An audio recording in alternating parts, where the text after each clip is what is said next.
Hello, everybody. Welcome to the Real Sports Scope on this. What is today's date, folks? The 10th day of August. I am a little bit behind. I'm a little bit behind on my predictions in the NFL, but I assure you, everybody, I will get caught up even if I have to miss another day's work to do so, which it looks like I'll probably have to, but I've been really putting in the heavy hours in here lately. Got a lot of money, little bit of money put back. I'll use the word lie because people try to hit me up for it, but friends and family. But anyway, got a great show with you on for the night. So WNBA player gets away with flagrant foul on Sophie Cunningham and racist remark. I'm going to talk to you a little bit about that. Start out the show about that. Plus, going to talk the NFC North. And I've got a few screenshots to talk about as well. So stand by. We'll take our first and only break. I'll be back here momentarily. We'll hit the ground running here on the Real Sports Scope. Hello, Sports Scope followers. The program has seen tremendous growth since going 5 days a week. I just wanted to thank everybody for your cash contributions and sharing the program with friends and families. Just a reminder, if you want to contribute to the program, go to the Cash App, the cash sign, and Sports Scope. There are other ways to contribute to the program listed at the bottom of the screen. If you want to advertise on the program, go to Sports, that is Sports with an S, another S, Scope, SKOPE, at gmail.com, just like it's listed at the bottom of the screen. Thank you and enjoy the program. All righty then, I'm back here live on all links. You know, before I get into this, let me tell you, this drama with intention, it's got to be good for ratings. The negativity aside with it, with this WNBA team, this Sophia Cunningham, this Caitlin Clark, the strife with the WNBA leadership or lack thereof it, the jealousy, the envy, and now the racism, it has really turned into the good versus evil or whichever side you want to be on it. It's really, it's gotten a lot of people's attention. I hope we get to a place where it's just about the strong back. That being said, this does kind of remind me of 80s NBA as far as the actual basketball part of it. It reminds me of the Bill and Beer saga with Larry Bird and the Boston Celtics, where the Celtics and the Pistons, there's documentaries on this. Where it's straight bush league by the Pistons, trying to get in the heads of the more talented than 80 Celtics teams who went on to win 3 titles in the 80s. Remember at the end of the 80s, the Pistons ended up winning 2 back-to-back championships. But these kind of fouls, this physical play, the WNBA has allowed to happen is very much like that. The basketball side of it, the physicality side of the WNBA, the strife here and what's not. This is interesting. You know, the World Cup has gotten past us. We're still just into training camp in the NFL. No real games are happening yet. Baseball winding down, but this is my brief on baseball. Major League Baseball just now got past their trade deadline. Like I said before, Major League Baseball should be heading into their postseason now. They would be more interesting. We're kind of in that zone. So the stuff that happens in the WNBA is getting a lot more media publicity than it normally would, say, if this were in, say, the middle of college football and the NFL season, according to viewership and whatnot, or if this was in the middle of the NBA playoffs, which got great viewership because it was about basketball with the Knicks and, of course, with the Thunder and, of course, the Spurs, Knicks, Spurs. The Knicks in general have been a great story there. But it's not. So the WNBA is at a good time. That's a positive that I can put on this story that is somewhat negative, okay?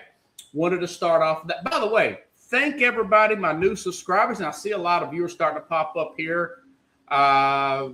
New subscribers from Uber, from my ride share. I see you. I want to thank you all for coming on the program and subscribing to my outlets there and listening to this program. I'm starting to see viewers pop on the screen. I greatly appreciate it. And folks, let me tell you, once football season starts, this will be a live show minimum Tuesday through Thursday, 8 p.m. Eastern, 7 p.m. Central. Okay?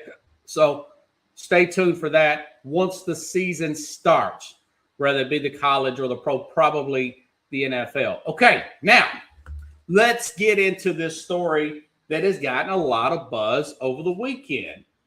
Indiana Fever Sophie Cunningham clothesline. This is, like I said, very and I may have a cut of that, but I think I deleted it. I'll try to find it. She was clotheslined by Chicago Sky's guard DeJohnny Carrington. So let me show you the clip and see what you think. Excessive is flagrant too. That's excessive. That's excessive. By all precedent we have seen in this league prior to that foul, you would have to believe it's going to be upgraded to a flagrant 2.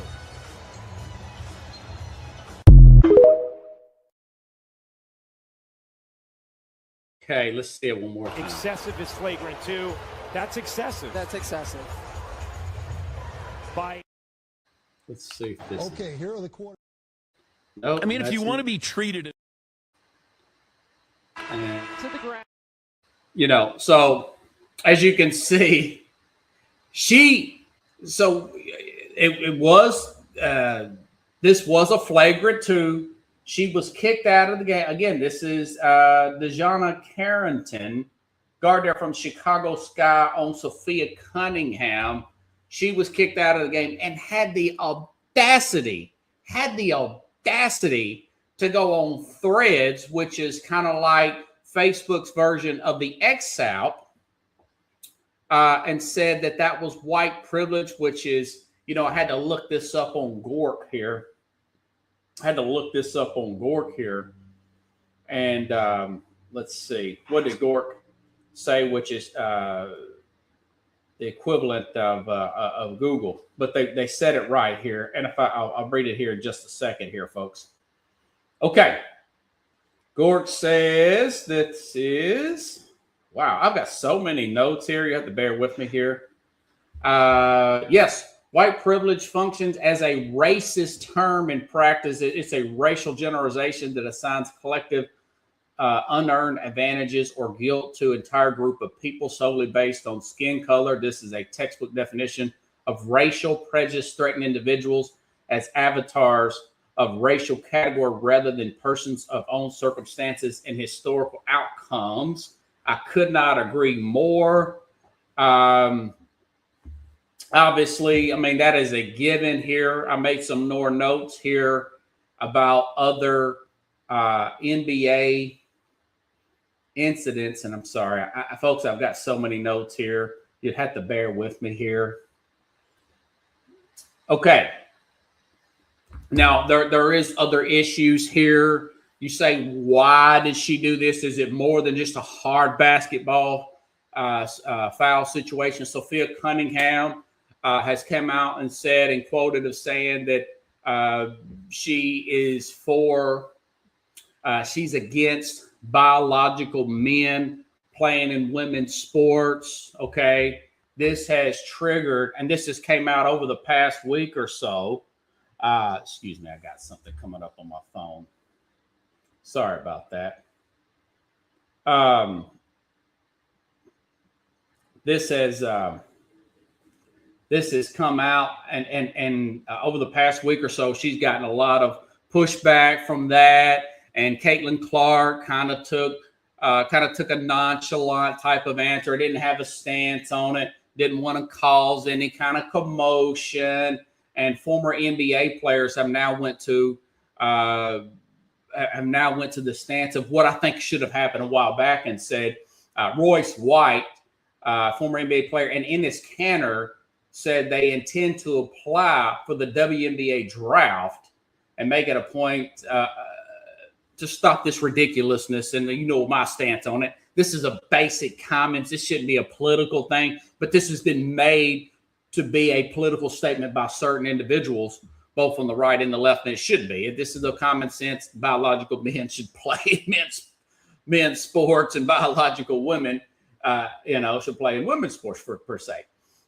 For bone structures and stuff, this is all signed. This is a basic layup for anybody. Okay, and polls say that. All right, now, like I said, Royce White has made wrote an official letter to the WNBA about doing this. So this is called meetings with the WNBA to talk about this ridiculousness, which is a layup. But like I said, this is going back to a bigger point I'm about to make in just a second. So going back to this Carrington, it's came out that she is lesbian. So she's supposedly she's for biological men playing in the WNBA. So there's some speculation that this is caused because of that. Like I said, this has turned into some type of political bias. So again, with her saying the racial comment on the Threads social media that this was some kind of white privilege, this is a very offensive thing to say. But listen, folks, Carrington should be suspended an additional 5 games with a massive fine for that comment. Going all the way back to the NBA, Kobe Bryant back in 2011 was once fined for calling the referee the F word rhyming with maggot, fined $100,000. That was considered a homophobic slur.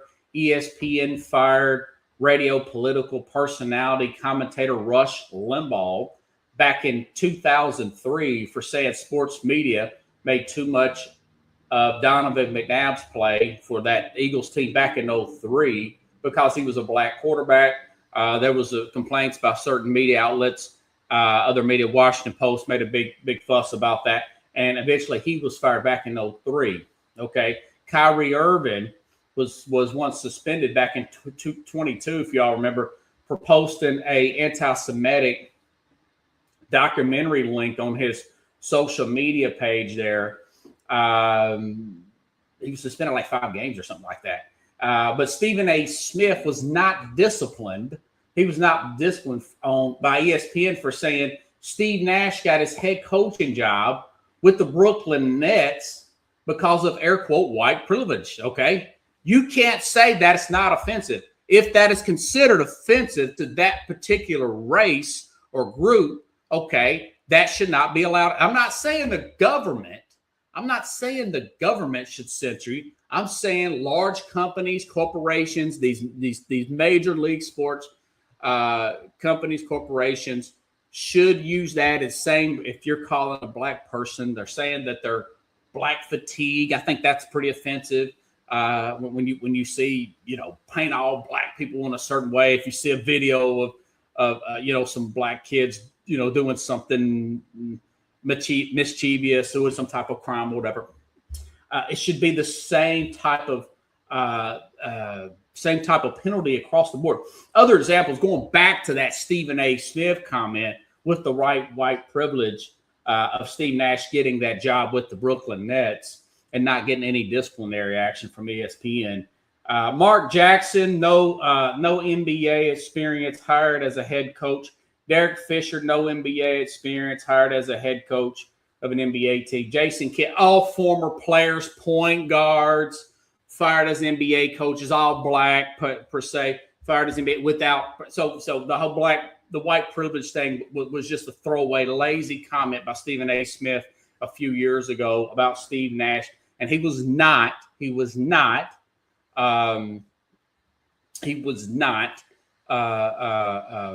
penalized. He was not punished for that by ESPN by no means. And you listen. This going back to the WNBA. This is all lack of leadership. from these leagues. You've had Draymond Green make racist comments about a white referee in the NBA getting on to him about some. I mentioned that a few months ago. That caused a little backlash when I clipped that. So we've got to get to this place. And listen, folks. I do not think that the race relations. There's been studies of there's more interracial couples now than it's ever been in the history of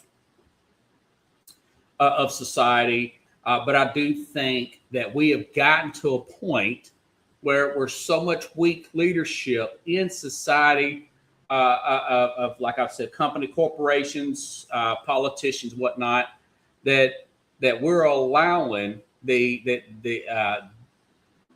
black race, and I'm not saying, you know me, I've got plenty of people of color and all races, nationalities, sexes come on my program. For those of you who've been following this program for the 9 years, but I've been doing it. But that group has gotten a pass for saying offensive things. But I want to, my friend Odette, who's Mexican descent, she sent me that link, and I want to thank you, Odette, for sending me that. I really do. And she is not a white person. So I do think that we can get back to the place that we were before, say, 2010, when Twitter started really taking off and pushing these divisive, racist turns. You said, where did this stuff come from? I think it gave a voice to a lot of these professors and that are, you want to call it far left wing, radical, that push all these narratives and whatnot. I think that it got pushed through social media, which is spouted far left wing. Northern California, there's been studies done on that, and that's one of the reasons why. That's hateful rhetoric, anti-white racism rhetoric and anti-Asian racism rhetoric. When you got with the Harvard lawsuits and whatnot, I think a lot of that got pushed about 2010. I want to say, even though it's not a political show, but there's some speculation that and a lot of proof that Barack Obama pushed this, the former president, in his second term around 2010 with the police shootings, exaggerating police shootings and not giving the full statistics of that. The fact that, blacks statistically do most of the crimes, 13% of the population, I think it's between 60 and 80%. That, going back to that, not to make this show about that, but I'm saying that's where this level of divisions came out because, we weren't at this place before, like, say, 2010, 2011, when you had the smartphones and you had that social media pushing that and opportunistic popular. So this is causing more and more racial divide and hate groups on both sides, all sides, in different. But I just think we've got to get to a point where leadership, starting with the leagues like the WNBA, has got to say, okay, though that term is that's just as bad. That term white privilege is just as bad. And saying somebody is this and that because they're white, you can't take any crap from a white referee. That stuff are not going to be tolerated anymore. And just to like it, you cannot say the N word or black fatigue, or you can't say the anti-Semitic. What Zion, what I forgot what that was called there. Xenophobic remark. People discriminate from biggest. You have to keep it all across the board. Okay, if you keep it across the board, you'll stop. I know Ryan Clark's been fired, but people just saying those hateful things that you didn't hear in the 90s, early 2000s, like on the ESPN, like a Bobani Jones or Ryan Clark and Jamel Hills of the world. Like I said, Rush Limbaugh was made an example out of from ESPN. You got to hold everybody to the same account, and I think it would help. It would help shame the small minority, and I do think it is a small minority of the black races, just like you have white races and Asian races and Hispanic races all over the world here, And if society as a whole comes together and shames, I think these voices will become low and this spread of hatred will come to a stop per se. There has been many, and I mentioned this a few weeks ago when Dan Patrick. I mean, if you want to be treated as a serious. Dan Patrick talking about the commissioner of WNBA being too afraid to being asked about this. This is from a few weeks ago, blowing off his interview at the last second. Listen up. Listen. I mean, if you want to be treated as a serious league, then do these. This is what happens. These are tough questions, but this is a fair outlet for you, a fair platform. I will treat you with respect, but don't say yes. And then all of a sudden, somebody probably said, oh, maybe we shouldn't do this. Well, at some point, you have to do this. And she's 50 yards away. She's hitting practice shots out of the bunker. This is an important league. There's expansion. There's conversation. It's been agendaized. Everybody has something to say about it. Now you have a chance to answer these questions.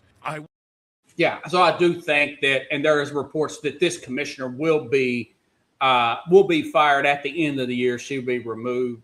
And you just got to get some strong leaders. You, like I said before, you need a David Stern type of commissioner, former NBA commissioner, to say, listen, we're tired of the way the players are dressing at these press conferences with this thug gangster style. We need to start putting a dress code in.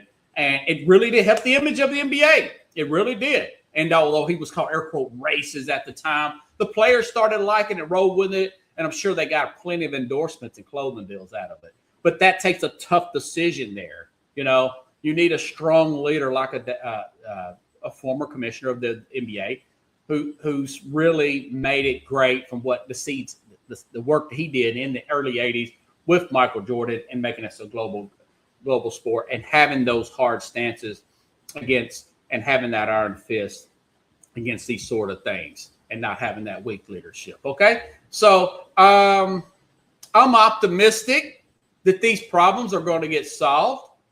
And I do think the racial problems that have been going on, I think they are. And listen, I'm on TikTok constantly and got my ear to the ground. And I'm starting to see people of faith, Black people speaking out against this type of racism and hatred. And kudos to them for doing so. All right. And I do think that the ones that are racist are starting to get lower and lower. You know, it's a great start when you remove Ryan Clark a little bit late. And like I said a few weeks ago, I hope he bounces back, has a change of heart. The people who do look for the racial angle, that they, like I said, same thing for people that are white races as well. Okay. But we'll see what happens. It does make for good sports talk. But I'd rather get into the fun stuff of sports. I don't really like talking about it. Sounds like I do, but I really don't like talking about those sort of things. I think they're very toxic per se. As I mentioned at the beginning of the program, I really wanted to be ahead of where I'm at on picking these divisions, but I put a lot of thought into this NFL talk here. And last week, you all saw me. I did pick the NFC East, and I went way out on the limb. Could be wrong. I did pick the Giants to win the NFC East, and I saw the odds on Get Up today, and they're picked to finish dead. They have the highest odds to finish first in the NFC East. So I'm really going against the grain. I might get my butt kicked on that one.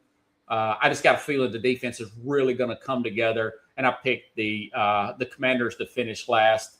And like I said, and of course, second place would be the Eagles and the Cowboys, and there'll be tiebreakers in there. I want to say they're both like at 10-7 or something like that. It'll be a tight division, except for the Commanders. I think they'll finish dead last in the East. Okay, now the NFC North, the Chicago Bears.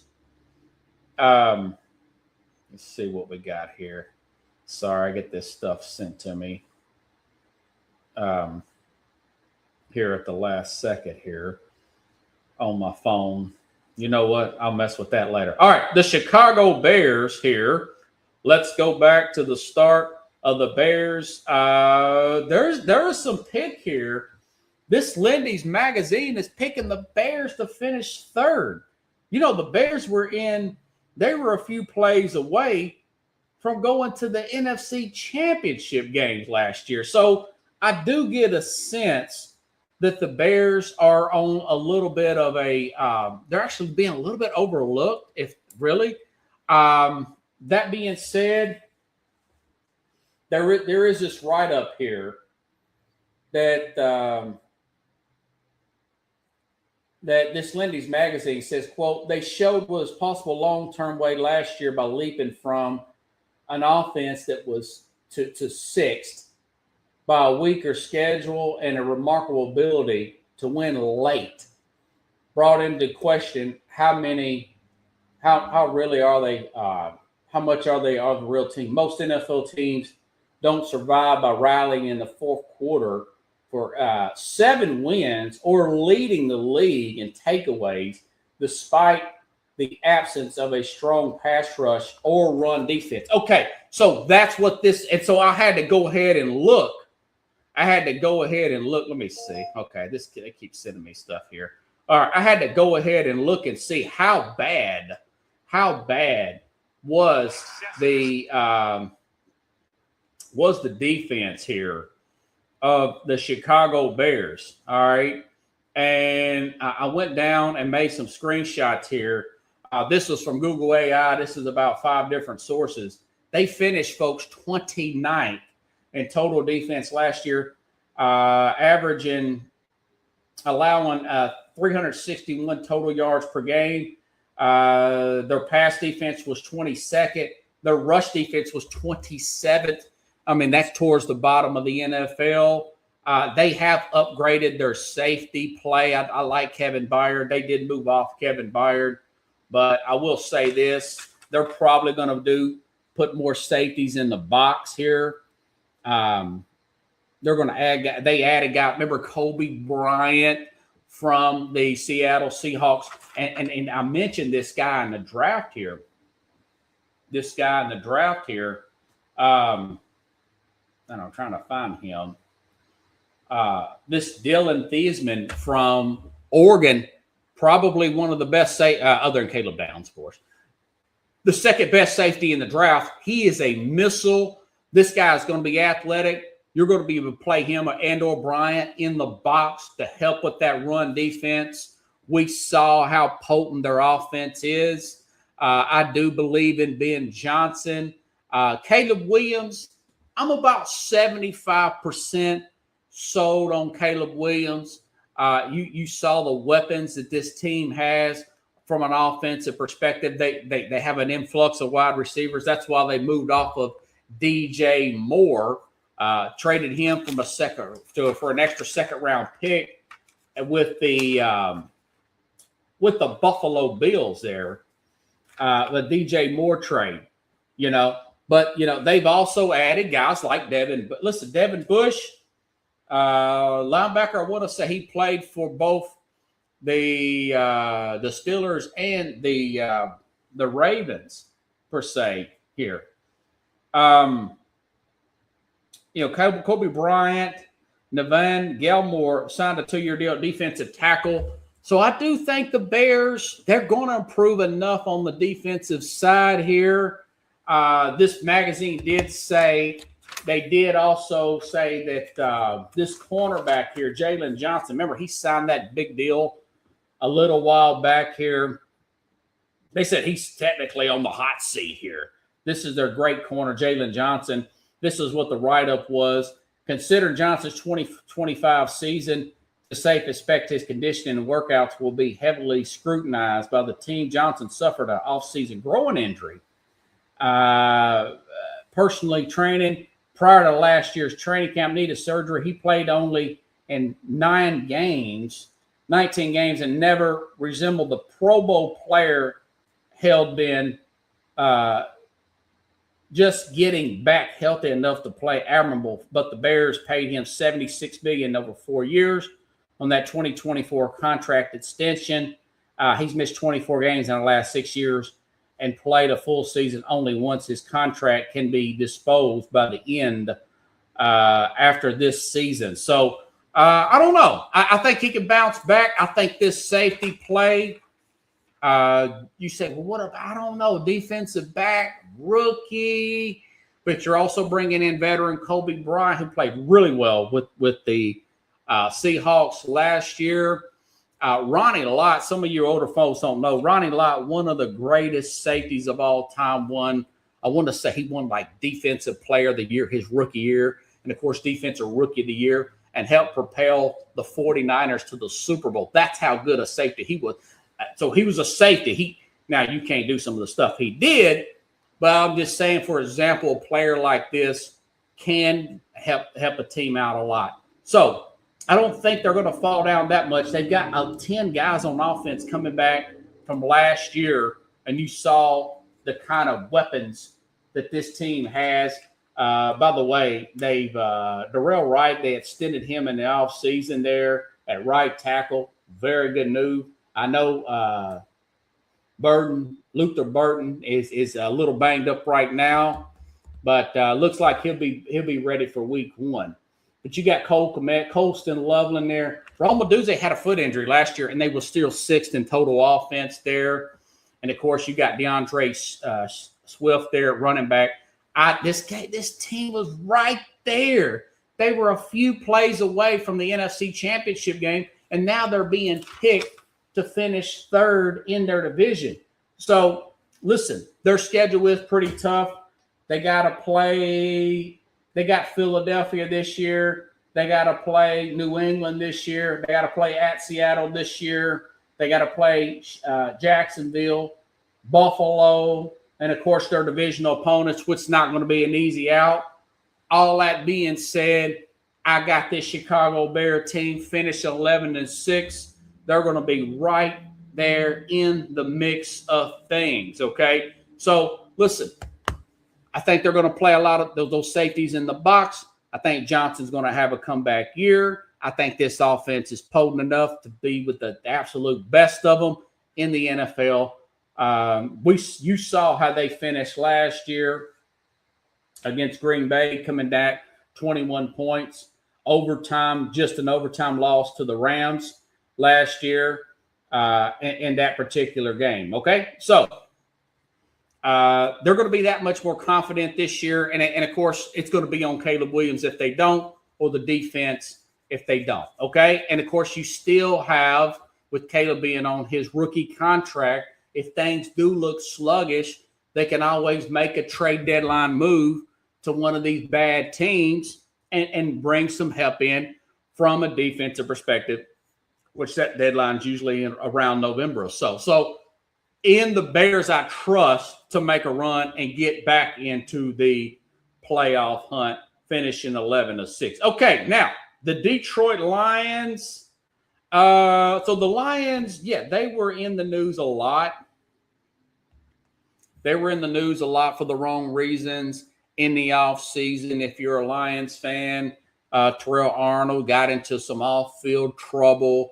Remember, he was released by the team. I guess Brad Holmes and the organization felt like Arnold was not truthful with them about an incident that happened in Tampa, Florida, or something of that nature. So he has been released.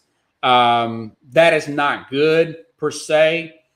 That being said, they've had some issues also at their center position with Ragnu. Remember, they wanted to bring him back. They wanted to bring their center back from retirement. He could not pass a physical. But that being said, folks, the biggest move they made was in the offseason was moving off offensive coordinator John Morton, who replaced Ben Johnson, and they hired Drew Petzing. Keep that name in mind, Drew Petzing, from the Arizona Cardinals. Arizona was in a lot of shootouts. I know they picked 3rd in the draft. They were in a lot of shootouts last year. Jacoby Brissett, a backup, holding out for more money. had a pretty good year, 23 touchdowns, 8 interceptions, considering he was playing with Arizona last year. And I tell you what, they look pretty sharp. I really like this new hire on the offensive team. But that being said, and they have some issues with their new center, who's a little banged up as well, but he will be back. He will be back. They moved Panay Sewell over there to left tackle, and they've also drafted a right tackle there, this Blake Miller out of Clemson. They're going to move him inside. They've also added tackle Larry Brown. Cade Mays is their backup there. He's got a little banged up. He's going to be back. So, listen, I do think that they're going to bounce back here. They're going to bounce back. They've added, let's see. And all that being said, they still finished 9-8 last year with all the injuries. You know, I got some more notes on them. I do not want to. They drafted edge rusher Derek Moore to add some depth there from Michigan in the second round here. Okay. And like I said, Brad Holmes, very good player there. Who else did they bring in? Listen, they were 18th in total defense last year, 20th in pass defense. Rush defense was 14th. And a lot of times they were playing at a very high level from a defensive perspective last year. But you saw their offense. They've also extended Jahmyr Gibbs. I talked about that on Thursday's program. They've got their running back in place. They've got a very good offense in general. I think they've got their offensive line shored up. Mays, I think, will be healthy week 1. This is a big bounce back year. I do not think their window has closed. And they've got a very favorable schedule here. I mean, they're playing teams like New Orleans to open up the season. They're playing the Jets this year. They're playing a lot at Carolinas, at Arizonas. Miami's a bad team this year. They've got Tampa at home. They've got obviously the Bears on Thanksgiving at home. Okay, they play at Atlanta. You don't know who the quarterback's going to be for Atlanta. Okay, they got a Giants at home on Monday night. And, of course, we know about their divisional play, which will be pretty tough. Green Bay is going to be set back because they've lost a defensive coordinator, and they've lost their best defensive player and their other edge rusher, Rashawn Gary. But they've got Michael Parsons going to be out for a while. So they got a very favorable schedule. It's one of the best in the NFL, which is going to propel them to, I said, a 13-4 record. That's probably a little generous, maybe a little closer to a 12-5-ish type of record here. But I do think they're going to be one of the favorites here to win the NFC North, and to be and also to be frank with you, Lindy's magazine, this magazine I'm going off of, they're actually picking the Lions to finish first as well here in the NFC North division. And again, lot of it. They've had some turmoil at the offensive coordinator position last year, so quite a few injuries, and they still finished 9-8. And they lost some close games last year, okay? So, very close game to Pittsburgh. They probably should have won that game. And they probably should have beat Green Bay last year. So, okay, now, speaking of the devil, Green Bay Packers, just doing it, and I'll give you the order that I see the entire division coming up here in just a second here, folks. All right, now, GB, where are you, Green Bay? Okay, hot seat. This is what Lindy's magazine says.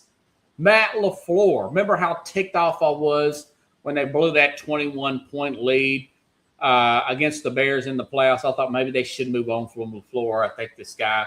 But, you know, the fact that they did not have Michael Parsons to help slow that Bears comeback, he got a pass here. Now, mind you, they've also lost Jeff Hafley, very good defensive coordinator. Now he's the head coach of the Miami Dolphins there. Again, minimum, Michael Parsons, who tore his ACL back in December last year.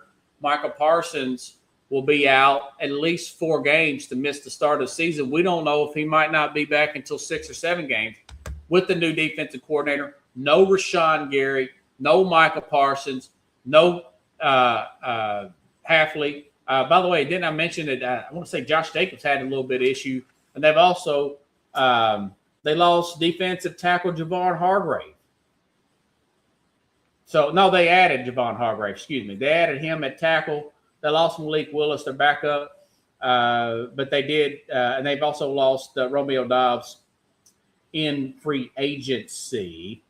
And Quay Walker, that was a very good linebacker. So, you know, they still got 8 players coming back on defense. One of those players is Michael Parsons. Again, will at least miss the first 4 games of the season. So it does not look good. And Lindy's Magazine is picking them to finish 4th, okay? So I looked at their schedule. I don't like the way this thing is I don't like the way this thing looks. I've got this team going 6-11, you know. They went from this time last year, potential Super Bowl, to losses of key players on defense, to the defensive coordinator, to better coaching. You look how good that Ben Johnson has made the Chicago Bears. We know about this coaching dynamic of this Minnesota Vikings team, which I'm about to talk about in a minute, with Kevin O'Connell, Brian Flores. We already know that Dan Campbell is a very good coach there in Detroit. So they're the odd man out. I do think, listen, they were 9-8-1 last year and backed into the playoffs at the very end. They lost to some bad teams. They lost to Carolina last year, okay, at home. And I mean, I know Carolina slipped into the playoffs there, but Carolina wasn't really that good. That was at home, you know. They lost 16-13 to Carolina last year. They lost at the Giants last year, 27-20. The Giants were picking 5th in the NFL draft. All right. So saying that they're going to be 6-11, I don't think is too far out of the question.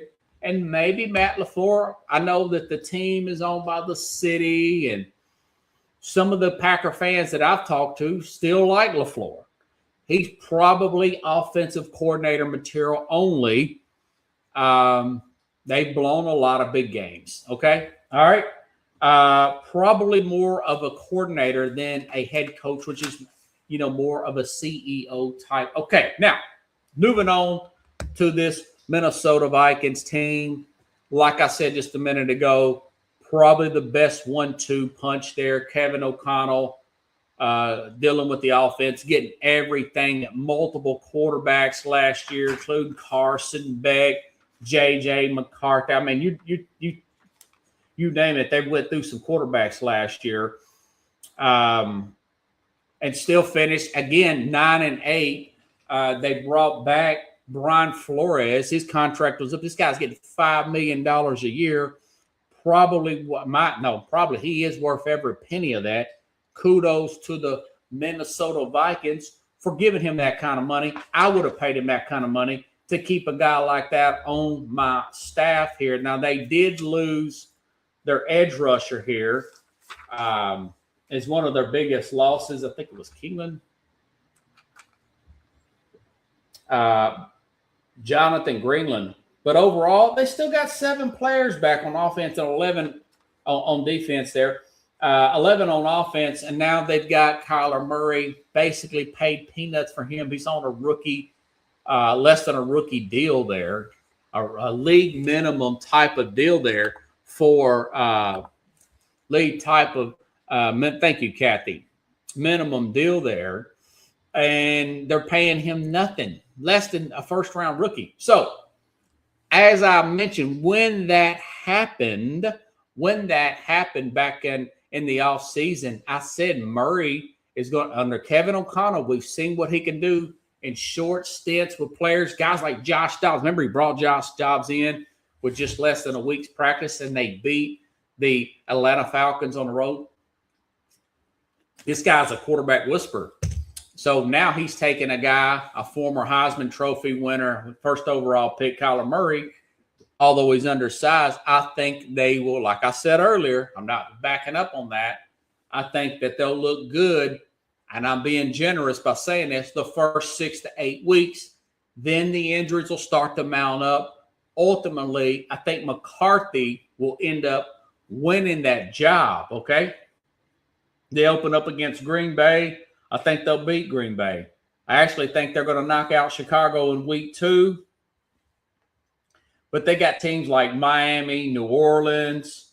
They got the Colts off of bye week. They got Buffalo at home on the Monday night game. I got them winning that game.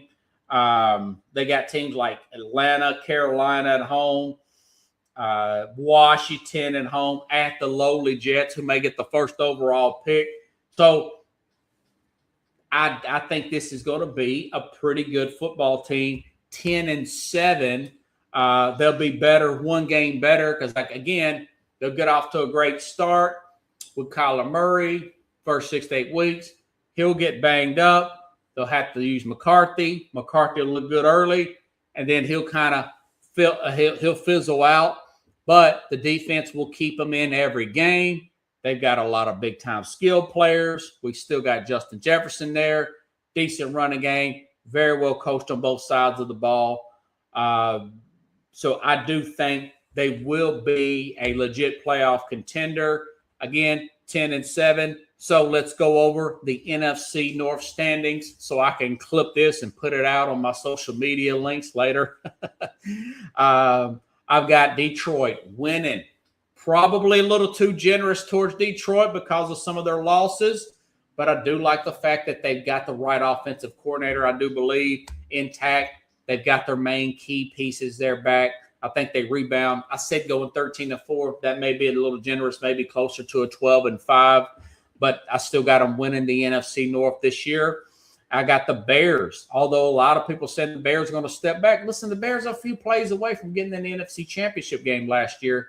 They've got Caleb Williams on a rookie contract. I still see they say they can make some moves at the trade deadline if they still, air quote, have issues on the defensive side of the ball. I've got them going 11-6. I've got Minnesota going at 10-7. They're going to be right in the thick of things in the playoff wild card hunt. And the lowly Green Bay Packers at 6-11. Let's say this again. Detroit 13-4. Chicago 11-6. Minnesota 10-7. And Green Bay finishing fourth at 6-11 there. So that's my NFC North predictions. Folks, I wanted to do another division. I just didn't get time to it. I'm working 6 days a week now. Still getting some money put back here for the summer.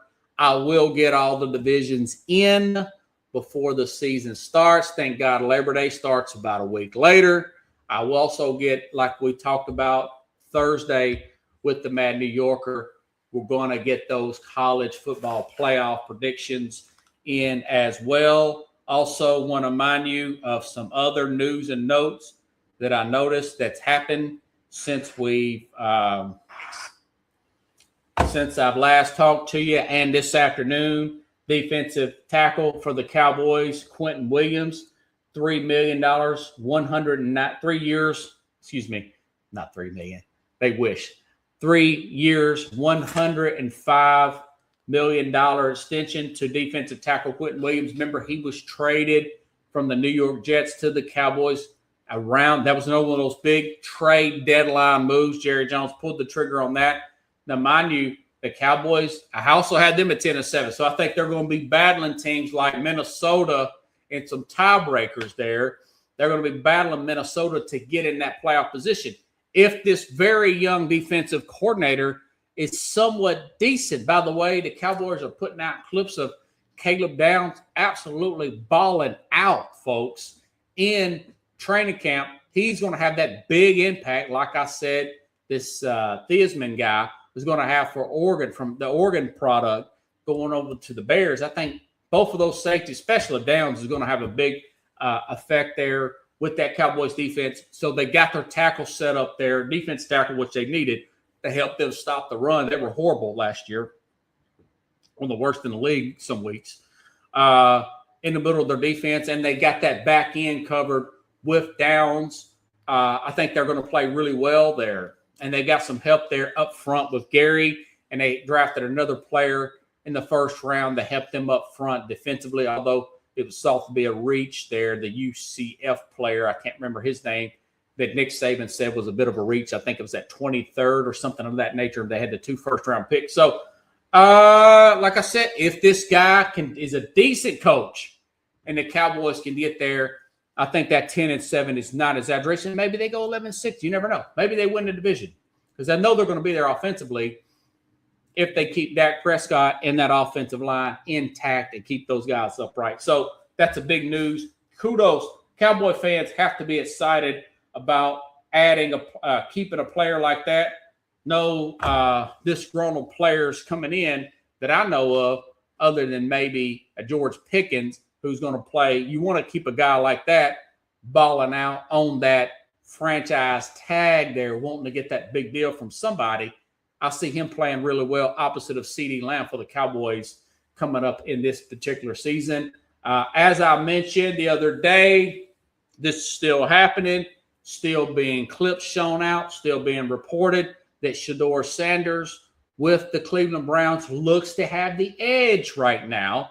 And Coach Munson said that he's going to get more first-team reps over Deshaun Watson up there in Cleveland. That's one of the more interesting quarterback battles between Watson and Shedeur Sanders. I know this J.J. McCarthy and Kyler Murray's also been somewhat, air quote, a little bit of a battle, but everybody thinks Murray's going to get that edge early in that one. We're still not sure. Some reports are still saying that maybe Watson still has the edge over Shedeur Sanders. I don't believe those reports. I do to believe what I'm seeing, the majority of the clips showing Shedeur having the edge over Deshaun Watson with this Cleveland Browns team, who's got a lot of young, talented players that they hit on. Guys like Harold Finn, for example, Spencer Fano, rookie out of Utah, tackle there, getting into it with one of the defensive tackle or the edge rusher they brought in from the LA Rams. I can't remember his name. But he's a very good player that they brought in from the Rams in the Myles Garrett trade. So very good stuff coming out of Cleveland, as I expected. And Carlos, the Mad New Yorker, mentioned he thinks they're gonna win the division. I don't know about that, but maybe, you never know.